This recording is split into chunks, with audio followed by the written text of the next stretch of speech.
நம்ம எல்லாருக்கும் ரொம்பவே ஃபேவரட்டான சீரியல் ஆக்ட்ரஸ் டெல்னா டேவிஸ் இப்போ புது சீரியல்ல கமிட் ஆகியிருக்காங்களாங்க. அந்த ஒரு சூப்பரான தகவலோட தான் வந்திருக்கேன். என்ன அப்படின்னு பார்க்கலாம். அன்பே வா சீரியல் மூலமா ரொம்பவே ஃபேமஸ் ஆனவங்க தான் டெல்னா டேவிஸ் அப்படின்னு சொல்லப்படுற நம்ம பூமின்னு சொன்னா தான் நல்லா தெரியும்.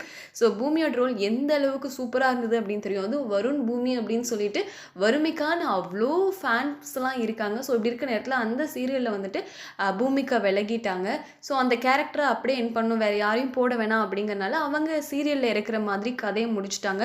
இது நிச்சயமா யாருனாலையும் அக்செப்ட் பண்ணிக்கவே இல்லை. இப்போ வந்து வருண் கண்மணி அப்படின்னு இருந்தாலுமே என்ன இருந்தாலும் எங்களுக்கெல்லாம் வறுமிக்கா தான்ப்பா அப்படின்னு சொல்லிட்டு ஃபேன்ஸ் எல்லாம் ஒரு பக்கம் சொல்லிட்டு இருந்தாலும் எல்லாருமே வந்து ரொம்ப மிஸ் பண்ண ஆரம்பிச்சிட்டாங்க. அன்பே வா சீரியலை இன்ஃபேக்ட் சொல்ல போனால் யாருமே பெருசாக பார்க்கறது இல்லை. இந்த பேர் எங்களுக்கு பிடிக்கல, வருண் பூமிகா தான் பிடிச்சிருக்கு, பூமிகா தான் வரணும் அப்படின்னு சொல்லிட்டு நிறைய பேர் புலம்புறத நம்மள கமெண்ட்ஸ் மூலமாகவே நமக்கு தெரிஞ்சது. ஸோ இப்படி இருக்க நேரத்தில் இப்போது நம்ம டெல்னா டேவிஸ் பூமிகா புது சீரியலில் கமிட் ஆகியிருக்காங்க. ஸோ நம்மளோட புலம்பல்கள்லாம், அதாவது பூமிகாவோட ஃபேன்ஸோட புலம்பல்கள்லாம் யாருக்கு கேட்டுச்சோ இல்லையோ சரிகமபா ப்ரொடக்ஷனுக்கு கேட்டுச்சு அப்படின்னு தான் நினைக்கிறேன். ஏன்னா அவங்க வந்து இப்போ புது சீரியல் ப்ரொடியூஸ் பண்ணுறாங்க.